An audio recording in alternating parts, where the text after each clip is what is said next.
আসসালামু আলাইকুম। সংবাদে আপনাদের সবাইকে স্বাগত জানাচ্ছি। আমি ফিরোজ তোহা। শুরুতেই সংবাদ শিরোনাম। বাংলাদেশের সর্বশেষ গুরুত্বপূর্ণ আপডেট সংবাদে আপনাকে স্বাগত। শুরুতেই সংবাদ শিরোনাম, এরপর বিস্তারিত। শুরুতেই জানিয়ে দিব, মামলা করলেন সার্জিস। সাইবার বুলিংয়ের অভিযোগ তুলে ফেসবুকের দুটি পেজের বিরুদ্ধে মামলা করেছেন বৈষম্য বিরোধী ছাত্র আন্দোলনের অন্যতম সমন্বয়ক ও জাতীয় নাগরিক কমিটির মুখ্য সংগঠন সার্জিস আলম। এরপর জানিয়ে দিব, উপদেষ্টারা রাজনীতি করতে পারবেন কিনা জানালেন আসিফ মাহমুদ। উপদেষ্টাদের কেউ রাজনীতি করলে সরকার থেকে বের হয়ে করবে বলে মন্তব্য করেছেন যুব ও ক্রীড়া মন্ত্রণালয়ের উপদেষ্টা আসিফ মাহমুদ সজীব ভুঁইয়া। বৃহস্পতিবার 23 জানুয়ারি নিজের ভেরিফাইড ফেসবুক অ্যাকাউন্টে এক পোস্টে একথা বলেন তিনি। এদিকে সরকারকে বিকল্প খুঁজতে বললেন হাসনাত। ভ্যাটের জালে দেশের মানুষকে দুর্বল না করে দিয়ে সরকারকে বিকল্প খুঁজে বের করার আহ্বান জানিয়েছেন বৈষম্য বিরোধী ছাত্র আন্দোলনের আহ্বায়ক হাসনাত আব্দুল্লাহ। বৃহস্পতিবার 23 জানুয়ারি ফেসবুকে নিজের ভেরিফাইড আইডিতে এক পোস্টে এই আহ্বান জানান তিনি। এরপর জানিয়ে দিব, বিদেশি বিনিয়োগকারীদের বিনিয়োগ বাড়ানোর আহ্বান ডক্টর ইউনূসের। বিদেশি বিনিয়োগকারীদের বাংলাদেশে বিনিয়োগ বাড়ানোর আহ্বান জানিয়েছেন প্রধান উপদেষ্টা ডক্টর মোহাম্মদ ইউনূস।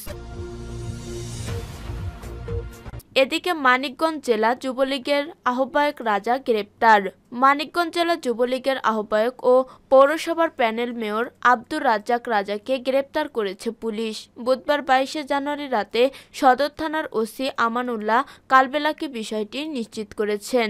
জানা গেছে, আব্দুর রাজ্জাক রাজার বিরুদ্ধে গত 18 জুলাই ও 4 আগস্ট বৈষম্যবিরোধী ছাত্র জনতার উপর সশস্ত্র হামলা, নাশকতা ও জেলা বিএনপির কার্যালয় পোড়ানোসহ 3টি মামলা রয়েছে।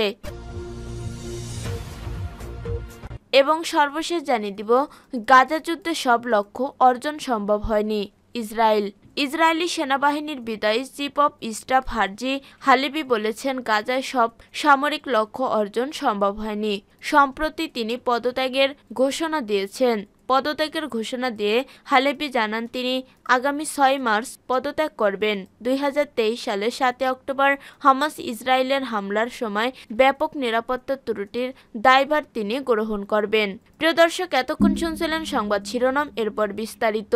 তবে তার আগে বন্ধু, জানিয়ে দিন আপনি কোন স্থান থেকে আমাদের সংবাদটি দেখছেন এবং শুনছেন। জানিয়ে দিন এই সংবাদ সম্পর্কে আপনার মূল্যবান মতামত। আর বন্ধু, আপনি যদি আমাদের চ্যানেলে নতুন হয়ে থাকেন তাহলে ভিডিওটি দেখতে দেখতে চ্যানেলটি সাবস্ক্রাইব করে রাখুন, যাতে করে আমাদের পরবর্তী সংবাদগুলো সবার আগে আপনার কাছে পৌঁছে যায়। এবারে বিস্তারিত। মামলা করলেন সার্জিস।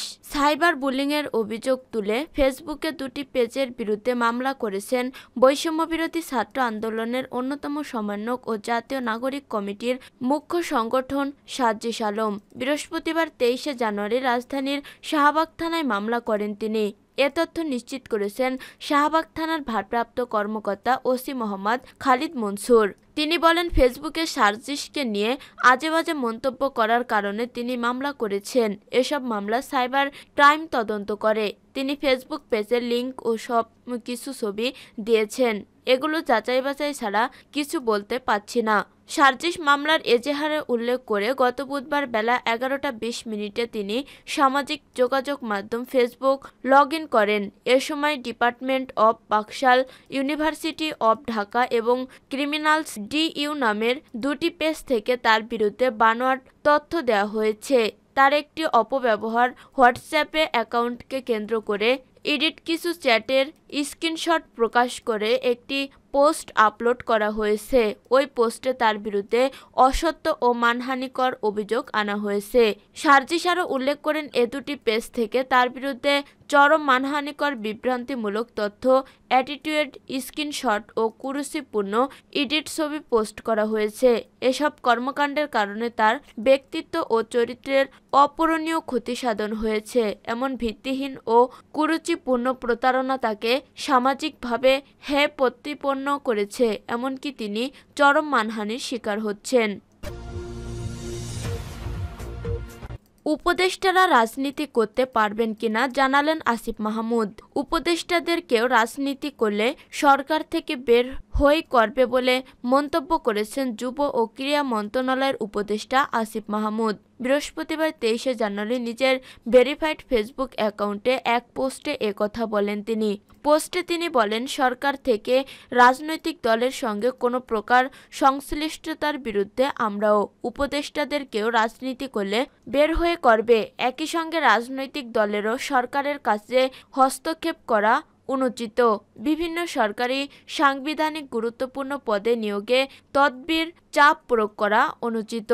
ধারণা করা হচ্ছে গতকাল বুধবার বিবিসি বাংলাকে বিএনপি মহাসচিব মির্জা ফখরুল ইসলাম আলমগীরের দেয়া এক সাক্ষাৎকারে প্রতিক্রিয়ায় এসব কথা বলছেন আসিফ মাহমুদ। ওই সাক্ষাৎকারে মির্জা ফখরুল বলেন, যদি সরকার পূর্ণ নিরপেক্ষতা পালন করে তাহলেই তারা নির্বাচন পরিচালনা করা পর্যন্ত থাকবে, তা না হলে নিরপেক্ষ সরকার প্রয়োজন হবে। অধ্যাপক ডক্টর মোহাম্মদ ইউনূসের নেতৃত্বাধীন অন্তর্বর্তীকালীন সরকার নিরপেক্ষতা বজায় রাখতে না পারলে নির্বাচন করতে পারবে না। একই সঙ্গে অন্তর্বর্তী সরকারের নিজেদের প্রতিনিধি রেখে ছাত্ররা নির্বাচনে অংশ নিতে চাইলে অন্য রাজনৈতিক দলগুলো বিষয়টি মেনে নেবে না। ওই স্ট্যাটাসের আগে নাহিদ ইসলামের পোস্টটিও শেয়ার করেন আসিফ মাহমুদ।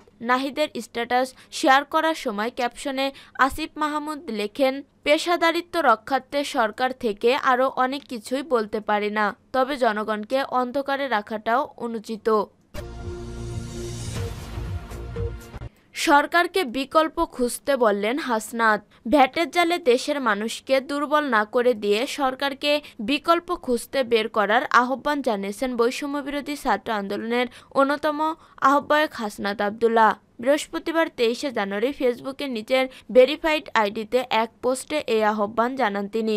দেশে নিত্যপণ্যের বাজারে অস্থির, এর মধ্যে আসন্ন রমজান, তাই জনগণকে স্বস্তি দেওয়ার আহ্বান জানিয়ে পোস্টে হাসনাত আব্দুল্লাহ লেখেন, সামনে রোজা আসছে, জনগণের জীবনকে সহনশীল পর্যায়ে রাখতে হবে, দ্রব্যমূল্য মানুষের নাগালের মধ্যে রাখতে হবে। বিকল্প খোঁজার বিষয়ে পরামর্শ দিয়ে তিনি বলেন, ভ্যাটের জালে জনগণ ও ব্যবসায়ীদের দুর্বল না করে দিয়ে বরং এর বিকল্প খুঁজে বের করতে হবে এবং তা অবশ্যই দ্রুততম সময়ের মধ্যে।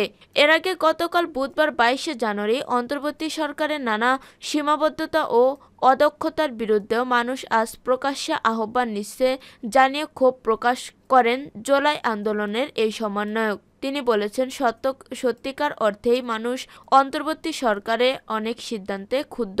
এই দেশের অধিকাংশ মানুষ সহজ সরল জীবনযাপনে অভ্যস্ত। দেশটা কেমন আছে সেটাও তারা বোঝার চেষ্টা করেন সহজ হিসাব নিকাশের মধ্যেই।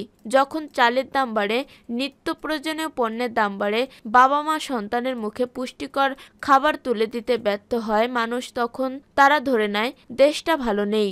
সবশেষে তিনি লিখছেন, জনজীবনের চাপ সৃষ্টি করে সরকারের এমন প্রতিটি পদক্ষেপের পূর্ণাঙ্গ ব্যাখ্যা এই দেশের প্রতিটি মানুষ জানার অধিকার আছে। যেমন সাম্প্রতিক সময়ে সরকার কেন ভ্যাট বৃদ্ধি করল, এর বিকল্প কি ছিল, কিভাবে জিনিসপত্রের দাম অতি দ্রুত মানুষের নাগালের মধ্যে নিয়ে আসা যাবে, কবের মধ্যে ভ্যাট কমানো হবে, এই ব্যাখ্যা বিশ্লেষণগুলো অবশ্যই মানুষের কাছে পৌঁছে দিতে হবে। এটি অন্তর্বর্তী সরকারের অন্যতম একটি দায়িত্ব বলে আমি মনে করি। এটি নিয়ে ন্যূনতম গড়িমসি করার অর্থ হলো আগামীর বাংলাদেশ নিয়ে গণমানুষের স্বপ্ন এবং অন্তর্বর্তী সরকারের অস্তিত্বকে বিপন্ন করা। বিদেশি বিনিয়োগকারীদের বিনিয়োগ বাড়ানোর আহ্বান ডক্টর ইউনূসের। বিদেশি বিনিয়োগকারীদের বাংলাদেশে বিনিয়োগ বাড়ানোর আহ্বান জানিয়েছেন প্রধান উপদেষ্টা ডক্টর মোহাম্মদ ইউনূস। সুইজারল্যান্ডের দাভোসে বিশ্ব অর্থনৈতিক ফোরামের সম্মেলনের ফাঁকে বিশ্ব শীর্ষস্থানীয় কয়েকটি বিনিয়োগকারী প্রতিষ্ঠানের প্রধান নির্বাহীদের সাথে বৈঠককালে একথা জানান প্রধান উপদেষ্টা। তার প্রেস সচিব শফিকুল আলম সাংবাদিকদের এই তথ্য জানান। প্রধান উপদেষ্টার প্রেস সচিব বলেন, বিশ্ব অর্থনৈতিক ফোরামের বার্ষিক সম্মেলনের ফাঁকে ডক্টর ইউনূস একাধিক সরকার ও রাষ্ট্রপ্রধান এবং বিশ্বখাত বিভিন্ন কোম্পানি নির্বাহীদের সাথে বৈঠক করেছেন। সেখানে তিনি বাংলাদেশের বিনিয়োগ উপযোগী পরিবেশের কথা তুলে ধরে বিনিয়োগ করার আমন্ত্রণ জানিয়েছেন। শফিকুল আলম বলেন, বাংলাদেশে বিনিয়োগ উপযুক্ত পরিবেশ তৈরি হয়েছে, চট্টগ্রাম বন্দরের সক্ষমতা বাড়ানো হয়েছে। প্রধান উপদেষ্টা যুক্তরাষ্ট্র, তুরস্ক, চীন সহ বিভিন্ন দেশের বিনিয়োগকারীদের সঙ্গে নিয়মিত কথা বলছেন এবং আমন্ত্রণ জানাচ্ছেন যে বাংলাদেশ এখন বিনিয়োগের জন্য প্রস্তুত। বিশ্ব অর্থনৈতিক ফোরামের বার্ষিক সম্মেলনে যোগ দিতে গত 20 জানুয়ারি সুইজারল্যান্ডের দাভোসে যান প্রধান উপদেষ্টা ডক্টর মোহাম্মদ ইউনূস। 4 দিনব্যাপী এই অর্থনৈতিক সম্মেলন চলবে আগামী 24 জানুয়ারি পর্যন্ত।